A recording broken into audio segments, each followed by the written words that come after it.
Dulu ada satu dokter nyeritakan kejadian nyata yang dia alami. Dokter ini di rumah sakit kedatangan orang namanya Muhammad. Muhammad di usia 30 tahun.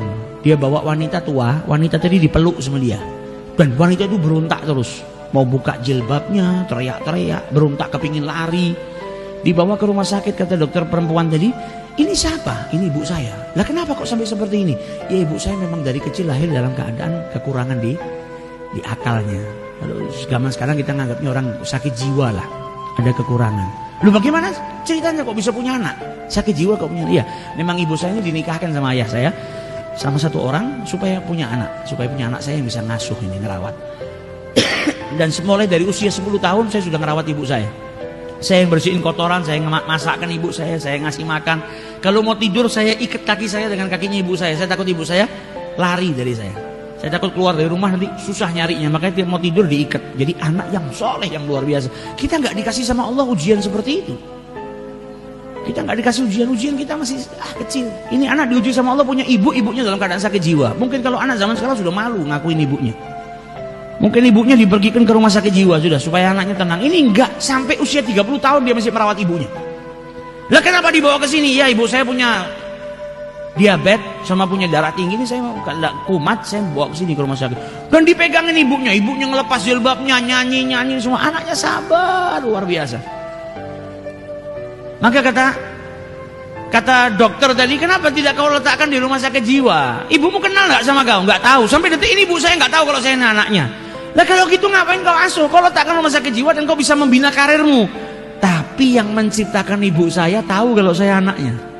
Allah ini nggak pernah lupa.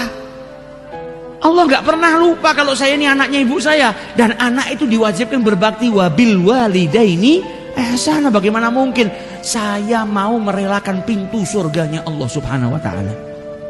Tiap hari saya berjuang, mau ibu saya kenal tidak kenal dengan saya, yang penting saya harus berbakti supaya tiap hari ada pintu surganya Allah yang terbuka buat saya. Ini baru luar biasa baktinya. Kalau kita di posisi itu, wallahu a'lam, mungkin nggak satu pun dari kita mampu.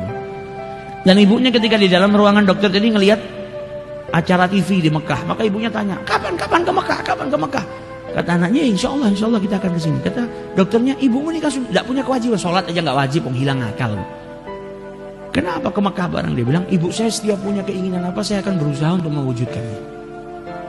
Jadi nggak mau ibunya punya tamanni, punya angan-angan, punya cita-cita, dan anaknya tidak memenuhinya.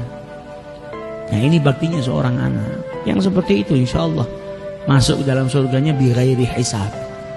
Karena baktinya kepada orang tua. Kita nggak dikasih ujian yang seperti itu. Kadang kita dikasih ujian kecil, beda pendapat sedikit sama orang tua kita atau apa.